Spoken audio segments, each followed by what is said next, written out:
Bonjour à tous, bienvenue pour cette nouvelle vidéo. Je continue ma série de flip cup de différentes marques. Là, j'en suis au 6e. J'ai fait Liquitex, PBO, Amsterdam, je sais plus quoi. Peu importe. J'ai dû faire ma vidéo sans son parce qu'il y avait des travaux vers chez moi dans la rue. Il y en a toujours, donc je fais que des vidéos sans son, c'est un peu problématique. Bah, c'est pas grave, j'essaie d'enregistrer donc par-dessus quand je peux, dès qu'il y a un moment de calme. Donc là, je prépare mon flip cup, j'ai 6 couleurs. Pardon. Donc au niveau des couleurs, pour la première, c'est du bleu turquoise. La seconde, c'est du bleu ultramarine.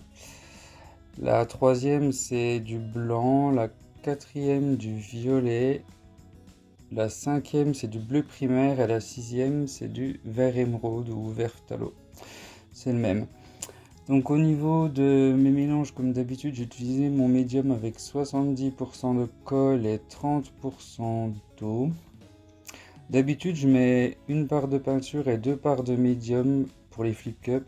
Là, c'est une peinture qui est très fluide, qui... comment dire enfin, elle tient pas très bien à la dilution, elle se dilue très facilement, donc si on veut garder une consistance assez épaisse, il faut utiliser assez peu de médium. Donc du coup pour cette peinture j'ai mis une part de peinture avec une part de médium, donc c'est 2 fois moins que ce que j'utilise en général pour mes flip cups. Chaque couleur j'ai mis 45 g de peinture avec 45 g de médium, donc j'ai 90 g pour chaque couleur. Ce qui me fait un total avec 6 couleurs de 540 g de peinture. Pour mon silicone, j'ai mis 2 gouttes dans chaque couleur, donc avant de démarrer la vidéo, parce que comme je savais que j'allais enlever la bande son, j'ai pas pris la peine d'ajouter le silicone au début comme je fais d'habitude dans mes autres vidéos pour vous montrer. J'ai utilisé une toile de 30 par 40 cm pour cet essai, on va dire. C'est beaucoup celle que j'utilise le plus, les 30 par 40, c'est pas mal comme taille, c'est ni trop petit ni trop grand pour pratiquer. Donc là, comme vous pouvez le voir, je couvre ma toile avec mon petit outil pour éviter de perdre de la peinture dans les coins. J'ai souvent la question, en fait, c'est simplement une bande de plexiglas que j'ai chauffée et que j'ai pliée à angle droit. J'en ai différentes tailles en fonction des toiles que j'utilise. Tout simplement, ou avant j'utilisais des bouts de carton que je pliais, ça va très bien, c'est juste moins réutilisable, c'est moins durable. Donc j'ai complètement couvert ma toile. J'imagine que je vais passer le chalumeau. En toute logique. C'est vrai que...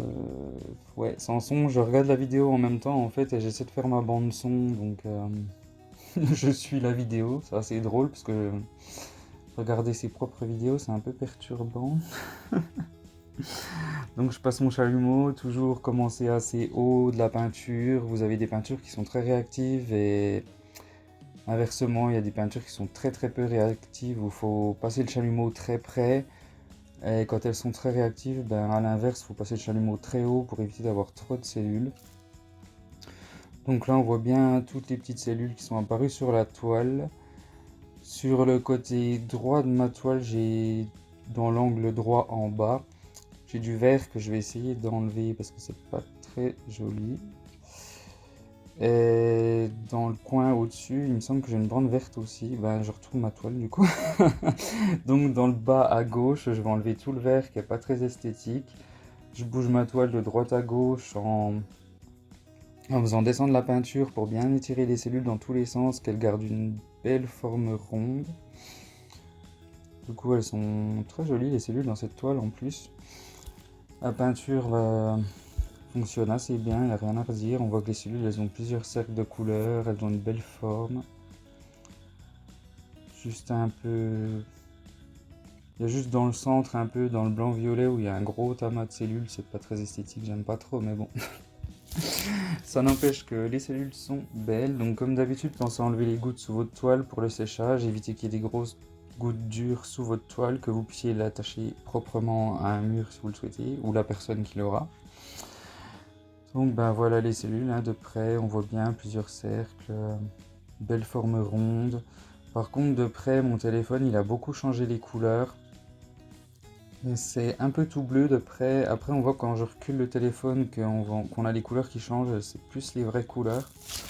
Le violet, il paraît assez bleu là de proche. Donc voilà, c'est tout pour aujourd'hui. Comme d'habitude, je vous dis à tous merci et à très bientôt pour une nouvelle vidéo.